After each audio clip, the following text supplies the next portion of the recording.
This week, in defense of appendant organizations, settling the competition with the lodges. Are the Shriners really stealing our Blue Lodge members? Does the Scottish Rite scout out good ritualists and steal them away? Does the Blue Lodge resent all the other organizations? We'll answer that in a new paper from Brother William Boyd. Then, the wildly bizarre tale of William Wirt, the anti-masonic's party choice to run for president, who was a brother? We'll hear about it in part 1 of this week's Masonic Minute with Illustrious Brother Steven L. Harrison. Then, we'll reminisce a little bit about some of my feelings in relation to going to Grand Lodge sessions. Maybe we're not going. And we'll wrap it up with a great piece on Platonic Idealism and why it matters right now in this moment of history. All that and more, stay tuned. Welcome back to Whence Came You, a Masonic podcast featuring research papers and discussions related to Freemasonry. Here's your host, Brother Robert Johnson. Welcome back to the show. This is episode number 465. Maybe you listened to the bumper of the episode and thought, hey, wait a second. Robert was supposed to have on Brother Angel Millar come on the show this week. And you're right. It seems like every time I announce I'm going to have a guest on in the following week, something happens.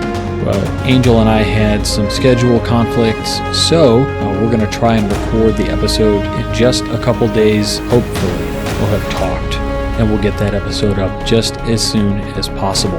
But to make up for that, this week, as you heard, we've got some great content coming.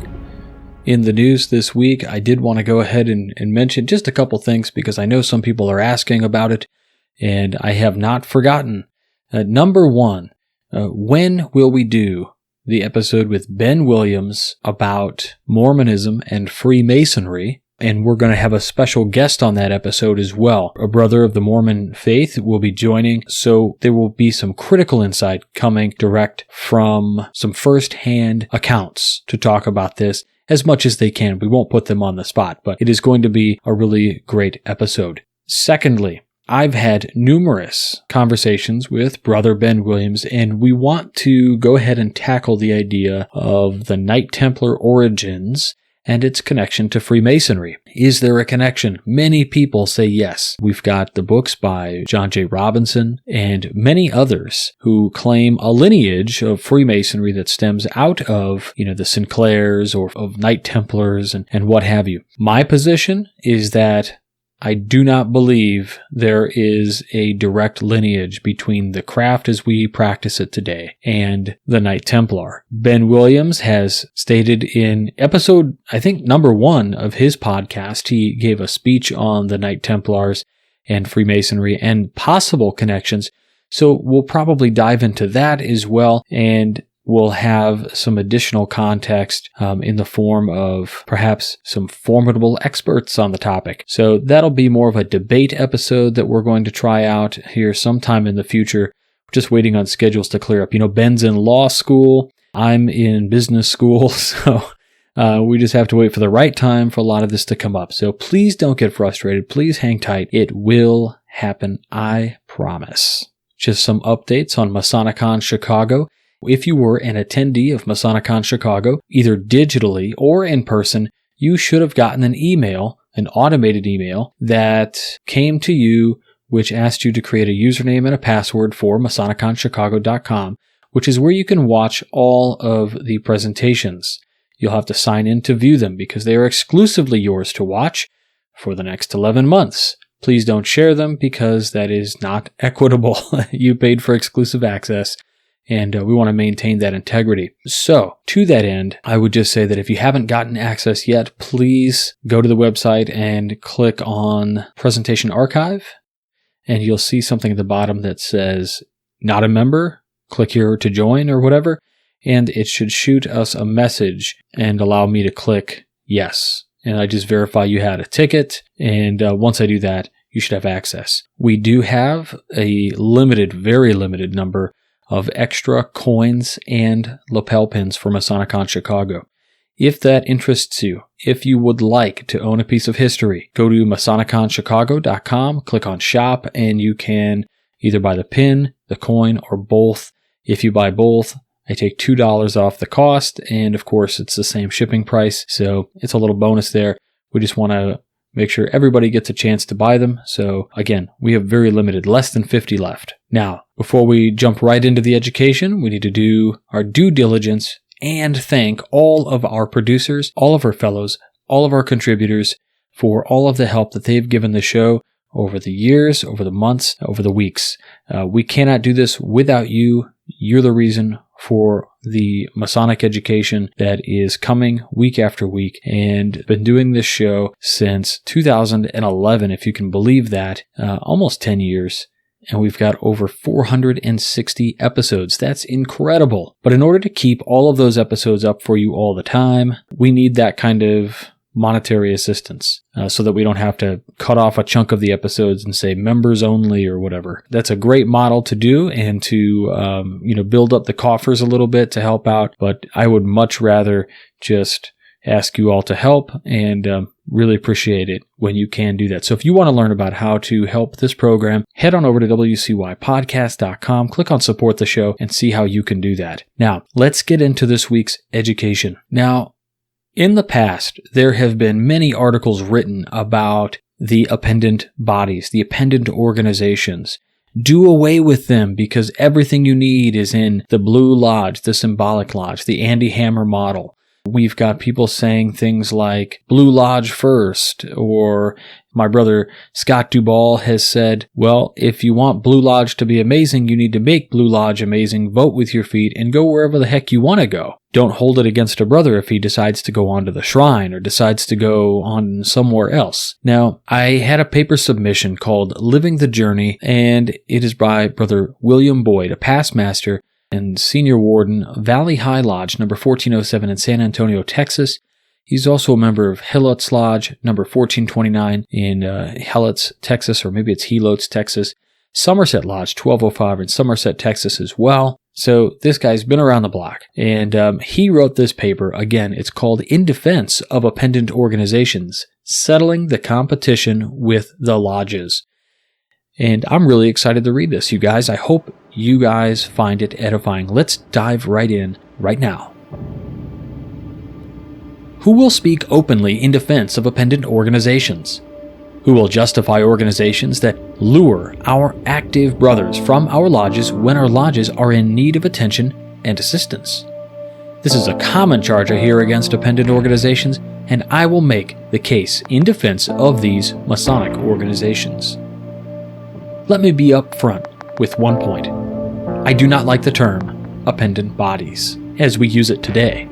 The term appendant connotes appendages that hang off the main body and may or may not be crucial to the survival of the host. In contemporary use, we include York Rite, Scottish Rite, and the Order of the Knights Templar in this catch-all term, and it is this usage to which I object. I would prefer to refer to the Blue Lodges, Scottish Rite, York Rite, and Order of Knights Templar as the Masonic bodies, and all of the other organizations as exactly that, Masonic organizations. I think this properly delineates their roles and positions relative to the main body of Masonry. Now, armed with the filter through which I view this matter, it's on to the point of this discussion. We each arrived at the West Gate with varying levels of knowledge of what laid beyond. It was our choice.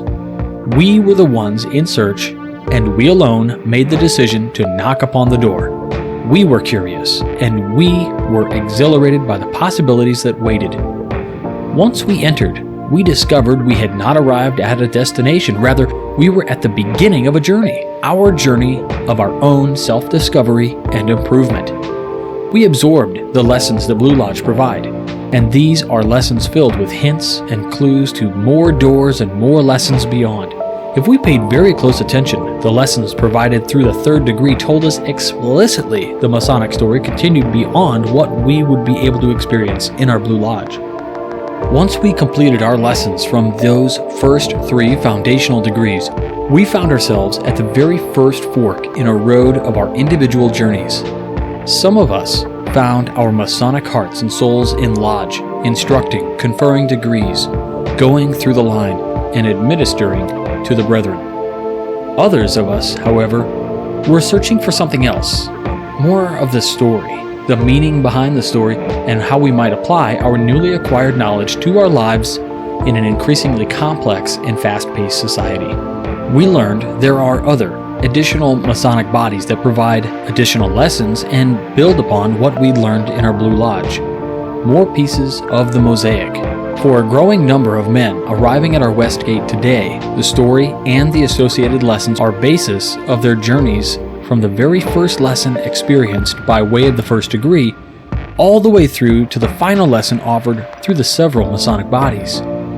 It is an undeniable desire of many brothers to gather more of the story, adding pieces to the Masonic mosaic as they are drawn along the path that eventually takes them to and through the remaining Masonic bodies.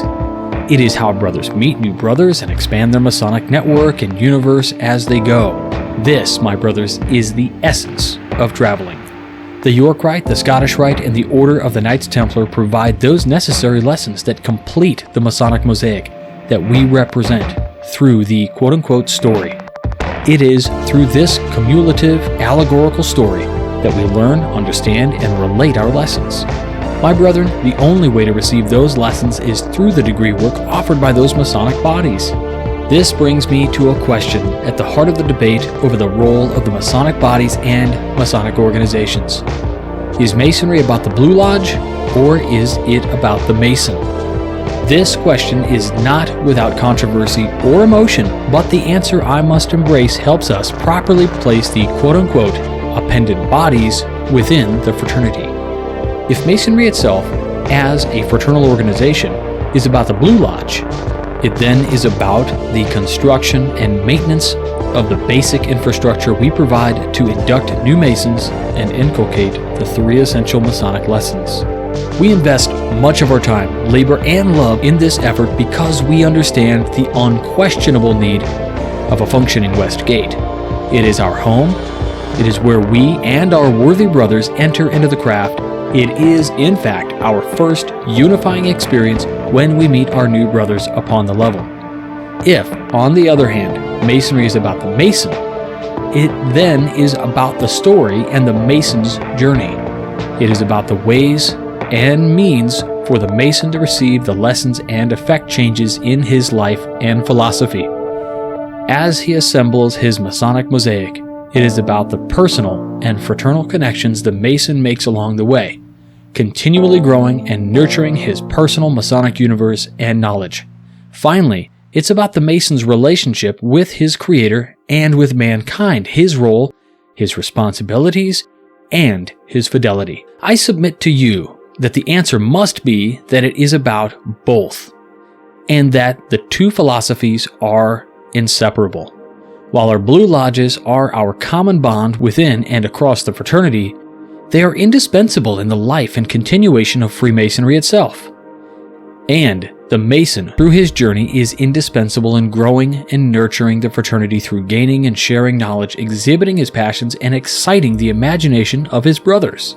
Within the natural order of our fraternity, we have brethren who find their Masonic soul and home within the Blue Lodge and may not fully understand why some brothers have a natural urge to travel.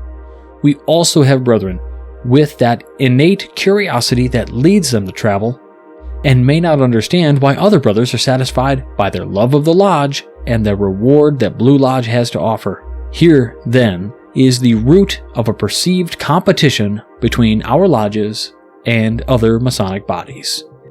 Because neither of these beliefs or preferences is wrong, nor is one more correct than the other. Our charge must be to marry these philosophical approaches to the ultimate benefit of all Masonry. We see, and have seen, that when a brother's thirst for Masonic substance goes unfulfilled, they eventually wander off in pursuit of satisfaction. It is how the lodges react and address these cases that determine the effect on the lodges. Those who choose to travel and whose increased knowledge and additional experiences are put to work in the lodge are likely to feel immediate value and experience tangible benefits from their journey and from the application of their new lessons. However, those who travel and do not find a way to apply their knowledge and experiences within a Blue Lodge are likely to increase their participation in other Masonic bodies while reducing their participation in the lodges. I would offer this simple but significant example. Some brothers who have experienced the York and/or Scottish Rite degrees are often eager to explain and discuss the esoteric meaning of the 3 Blue Lodge degrees with candidates, increasing their appreciation for their lessons and exciting their passion for learning.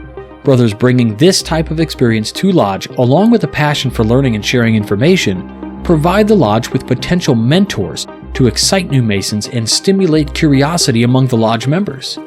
Lodges stand to reap great rewards by engaging their traveling brothers and fitting their talents into the critical work of the lodges. But, and this is important, it is also true that you may not know what a traveling brother may have or want to contribute, or even the length of his cable tow until you ask. After much thought on this matter, I submit that we do not really have a question of whether appendant bodies harm the lodges, or whether there should or should not be appendant organizations.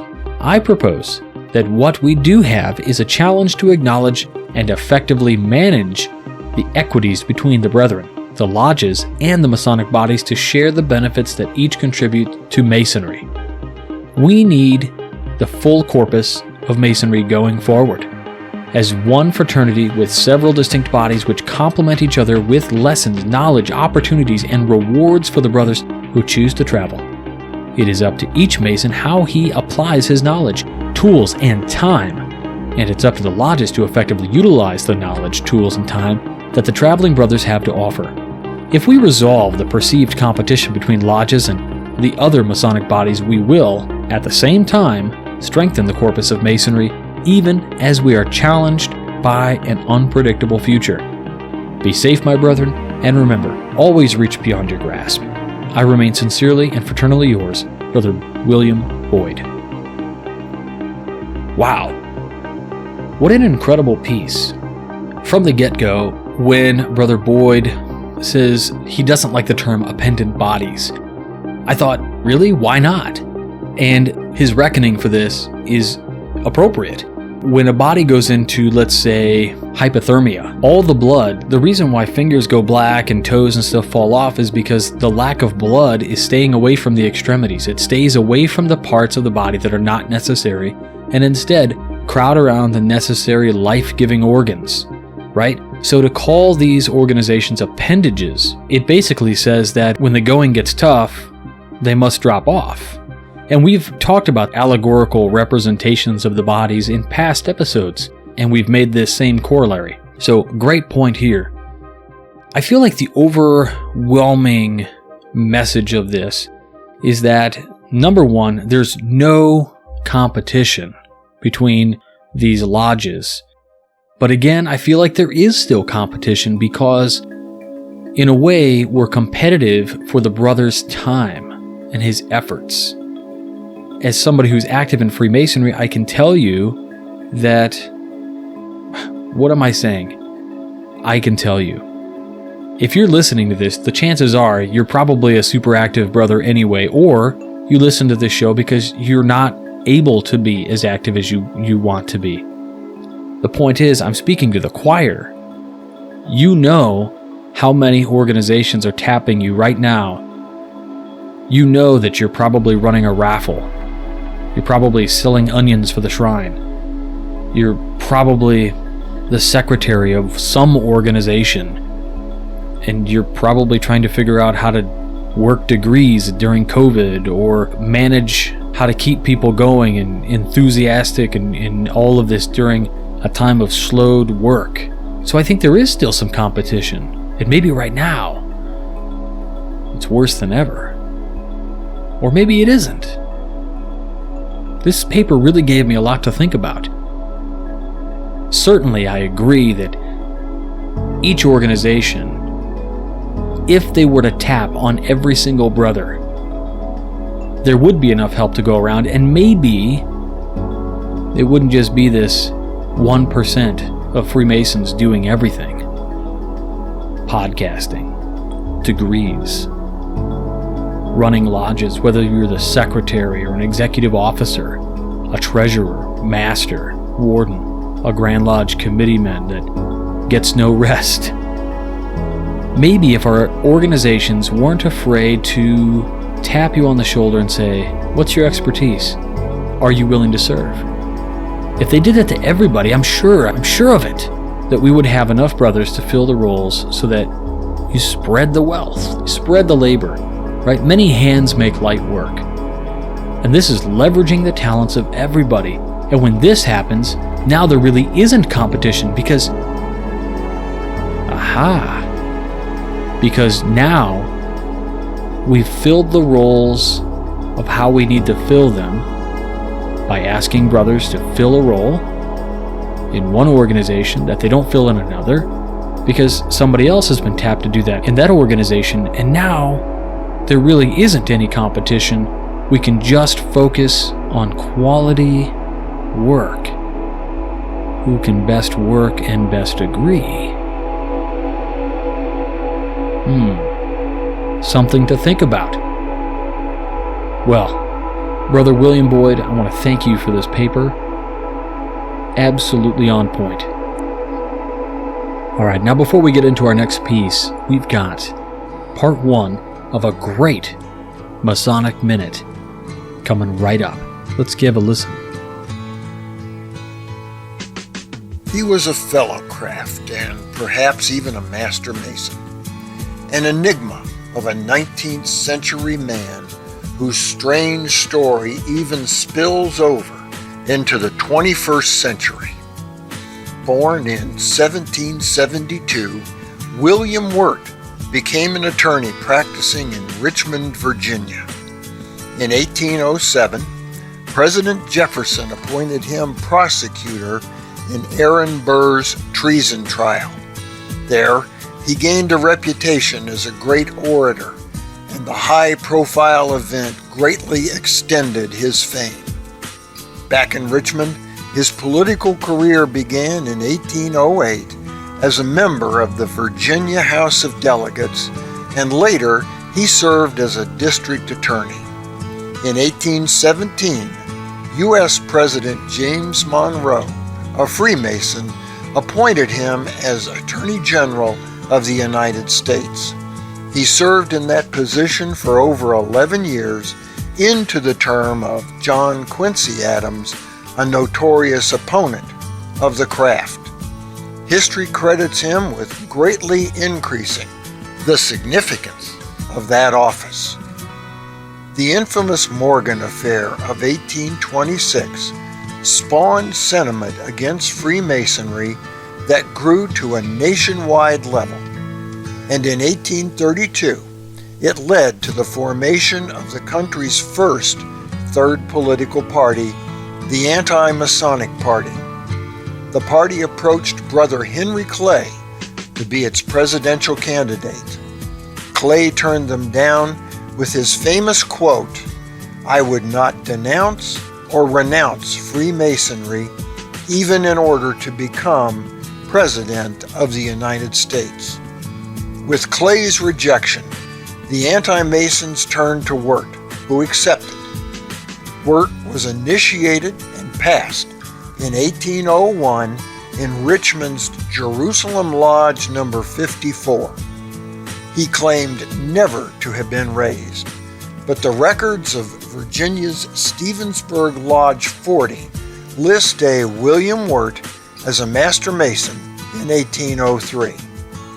At the nominating convention, Wirt surprised delegates by refusing to condemn the fraternity, telling them, "I was myself initiated into the mysteries of Freemasonry. I never took the master's degree, but it proceeded from no suspicion on my part that there was anything criminal in the institution, or anything that placed its members in the slightest degree in collision with their allegiance to their country and its laws.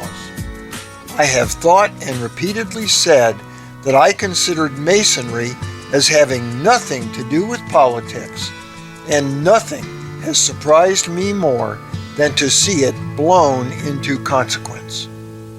In other words, at the convention where the Anti-Masonic Party nominated him as its presidential candidate, he spoke in defense of Freemasonry. The incumbent president, Brother Andrew Jackson, won the election, with Wirt winning the state of Vermont and its 7 electoral votes. So in a twist, we learn that William Wirt, who ran for president on the anti-masonic ticket, was in fact a member of the fraternity who spoke in defense of his experience as a Mason. That alone is baffling and strange. But Wirt's story isn't over. Before it's over, the account of William Wirt goes from the strange to the downright bizarre. We'll talk about that next time. In the meantime, for the Whence Came You podcast, this is Steve Harrison with the Masonic Minute. All right. As always, amazing with Illustrious Brother Harrison. You know, we got to see and hear Illustrious Brother Harrison give his amazing presentation, Clash of the Titans, never to be made public, by the way, at MasonicCon Chicago. You know, he's only given that presentation a handful of other times, and I mean a handful. I know he gave it at the Valley of St. Louis, where I first heard it through a Zoom meeting, and you know, guys, it's really incredible, and it's probably, I think it was one of the top presentations of the weekend rated by the attendees, both virtual and in person. Now, if we're going to go about this the right way, we're not going to hear from Steve next week unless he sends the file, and in which case I'm going to run it. But if he doesn't, you'll hear the conclusion of this part in episode number 467. Again, unless he sends it to me sooner. If you enjoy this kind of content, please head on over to wcypodcast.com, click subscribe because there's a video that goes along with this, and Illustrious Brother Harrison goes ahead and he puts those together for us. Also, while you're at it, these videos go up on his YouTube as well, so you can find the 1 Minute Mason and check it out. William Wirt, what a strange fellow, and Steve really nails it when he says, how crazy is this story? But wait, there's more. Steve Harrison with the Billy Mays moment. Stay tuned next week for more on that. But we've got more education this week. So let's go ahead and get right into the next piece. Just as an extra, I wanted to read a piece that I wrote for the Midnight Freemasons that was published just a few days ago. It's called A Train Ride That Isn't Happening. Last year, about this time, I was scrambling to get ahead podcasting, writing, and anything else that I could schedule to be released via the web while I would be in Springfield, Illinois. Why would I be in Springfield? Because ever since 2013, I have gone to Grand Lodge sessions in Illinois every year. It's always the first Friday and Saturday after the first Tuesday in October of each year. I know that's really a weird rule. Well, we're getting to that. We're really close to that date right now. Except this year, it isn't happening. You see, for the past 3 years, I've packed my overnight bag, grabbed a deck of cards, and bought a nice bottle of Pick Your Poison, and hopped on a metro train to Union Station in Chicago, and from there, boarded the Amtrak on business class ticket to Springfield, Illinois. Once there, we walked 2 blocks to the Abraham Lincoln Hotel, right across from the convention center where the Grand Lodge of Illinois holds its annual meetings. This year, the Grand Lodge sessions will be held virtually due to the COVID-19 pandemic. On the plus side, I don't have to take 2 days off of work. Actually, I don't know if that's a plus. I rather enjoyed taking those days off and spending them with my brothers, my best friends in the whole world. Yep, I'll be a regular working stiff that Thursday and Friday. Now, I know there are a lot of brothers who can't attend Grand Lodge sessions regularly, but for me, I do, and this whole thing just sucks. Perhaps, however, we can make the best of it. I'll gather together with Scott, Spencer, and Julian, and maybe we can go out to dinner on Friday night. We can sit around the table and share war stories, our hopes, our dreams, and speculate on what the first ever virtual Grand Lodge sessions will accomplish. Perhaps on Saturday evening, after the news trickles out on what we've decided to do in terms of the previous and upcoming Masonic year, we can go grab some pizza and have a few beers. You know, make the best out of a weird situation. As I sit and type this, I'm starting to have a bit of a revelation. Maybe it's not the Grand Lodge sessions that I'm sad about missing. Yep, it's definitely not the sessions. Endless introductions, reports that are approved before they're ever read, and the most meaningful things that could be read aren't. Grand orations, the report on the Committee of Masonic Education, celebrating our best and brightest secretaries, brothers, and educators. Maybe what I feel like I'll be missing is a gently rocking Amtrak train, business class, the finest microwavable club car delicacies, spicy Masonic memes, intellectual conversations, and a laughter that seems to echo in my head even now. Ooh-wee! And that Amtrak Wi-Fi. It ain't all that bad. Yeah, this year is going to be a little different.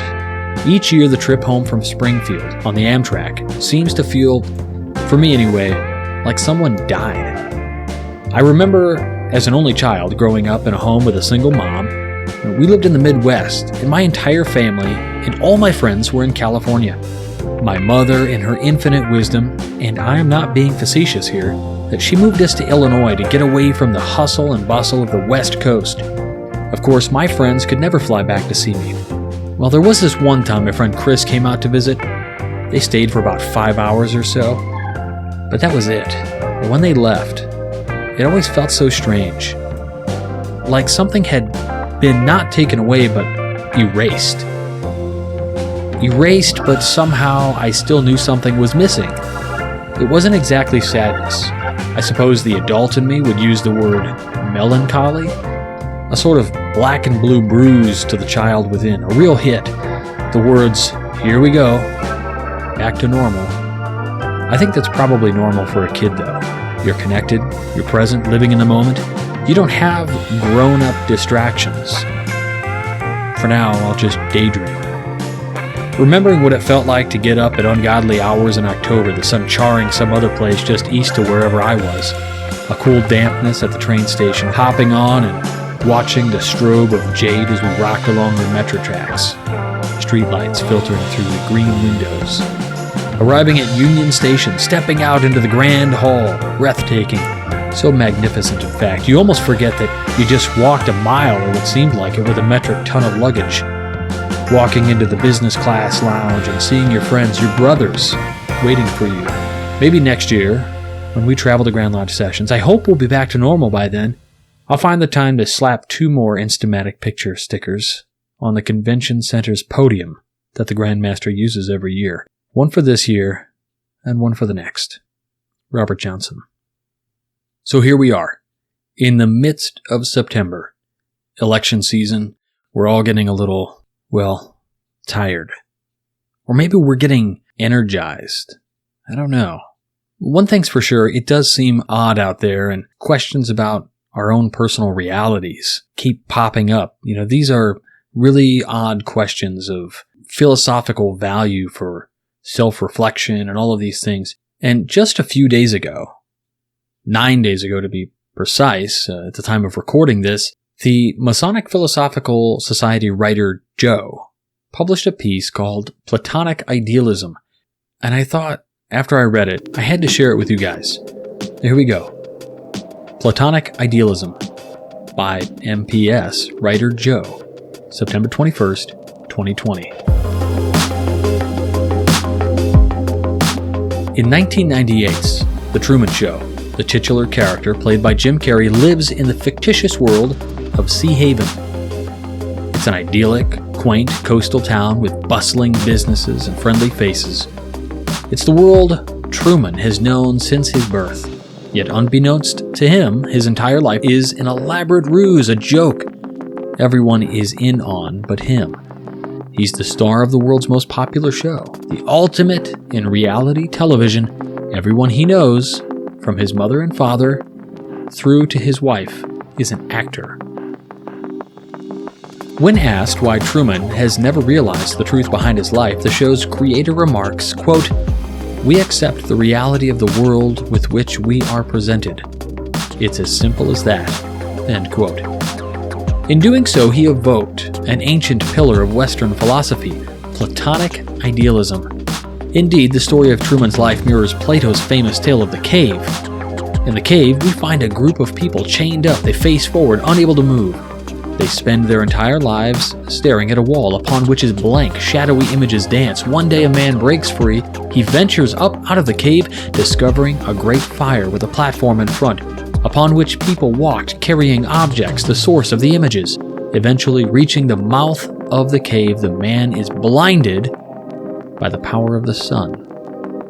The story has a melancholy ending. Having discovered the truth about the world, the man returns to free the others. However, unable to describe the real world and convince them of the truth, the people murder him instead.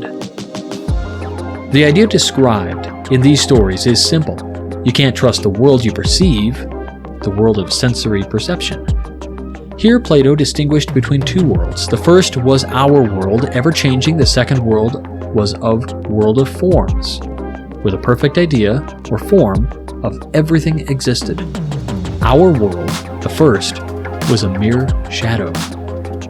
Take a house, for example. Each has a door, or a few, several windows, a roof of a specific style, and walls made of a particular material. Each is as different as the last. No two are the same, even if their first appearance suggests otherwise. However, Plato would contend that the house is an ideal of which each of us is aware. Through this ideal, we can identify the imperfect reflections which line our streets. Perfect versions of all objects exist in the world of forms, but not all that exists there is equal. Plato drew a dividing line, above which is the form of the good, and below which is everything else. It is through this form that all others are realized. Only a philosopher could understand or perceive this endless, changeless form of the good. Many have criticized Platonic idealism for the blurry line between things which have form and those which do not. Does every person have a perfect representation of every ethnicity? Or is just each species or each gender? Despite such criticism, Platonic idealism found success in mathematics. No perfect triangle has ever existed, yet we know what it would be. 3 angles equal to 180 degrees. Still, it raises interesting and persistent ideas about reality. How do we know what is real? What makes a particular object that object? Does the world shift with our words or perceptions? As Plato said, reality is created by the mind. We can change our reality by changing our mind. And it is with this idea that I want to give hope to anybody listening right now in this immense, wild political world we're living in, that there's a lot of shadows being cast by political parties and all of these things. And I just want everybody to know that you're not alone out there if you're feeling like icky about stuff. And a lot of it has to do with perception and how we can change our minds and change our worlds and change our experience by choosing to understand that everything that's written about, everything that's said, everything you watch is from one vantage point, either a reporter's or your own, and do we know the other side? It's important to remain as objective as possible while maintaining your own personal values. So take that for what it's worth, and I hope that you find some inspiration in what I'm trying to tell you. I know that when I read this piece, I felt a little bit more at ease with a lot of the things that are going on in today's world, whether it's political or maybe it's just, your job or your lack of a job right now or whatever it is. We're all going through some rough times. So I just want everybody out there to remember, maybe there's something to this idea of Platonic idealism. This came out at a really great time. So if you want to learn more about the Masonic Philosophical Society, head on over to their website. I'll put a link in the show notes. Great website, great blog, great writers. And they always ask some really pertinent questions. I think they ask really progressive questions. We're always writing about things like the level, the tools in masonry, old ritual and history. But I don't see a whole lot of guts when we try to take Masonic principles and apply them to humanity today. This website does quite often, and I applaud them for that. So if that kind of interests you, check that out. I might also interest you to check out a side project, a couple of which I've put together over the last few years. One is called The Civic Freemason. You can check them out, civicfreemason.com. There's a link to it on our website, wcypodcast.com. And also, there are a couple other projects there. Masonic Legacy Society is one, and maybe another one, Wilmshurst University. But anyway, check those out, see what you think. If you've got questions, email me, wcypodcast@gmail.com. I will get back to you just as soon as I can. If you go to our website, you can fill out a contact form there too if you can't remember, and that's just fine. I'll get back to you again. I answer all my emails. Sometimes it just takes me a few. Again, I am working full-time, family, school, podcasting, all of these amazing things that we all do. We're all busy, so I want to thank our producers, fellows, and contributors one more time before we close out this week. I hope you had a great week last week. I hope you have a great week coming up, and we'll talk to you all next week. For Whence Came You, I'm Robert Johnson. Take care. You've been listening to Whence Came You, a Masonic podcast featuring research papers and discussions related to Freemasonry with your host, Brother Robert Johnson. Be sure to join us for our next edition.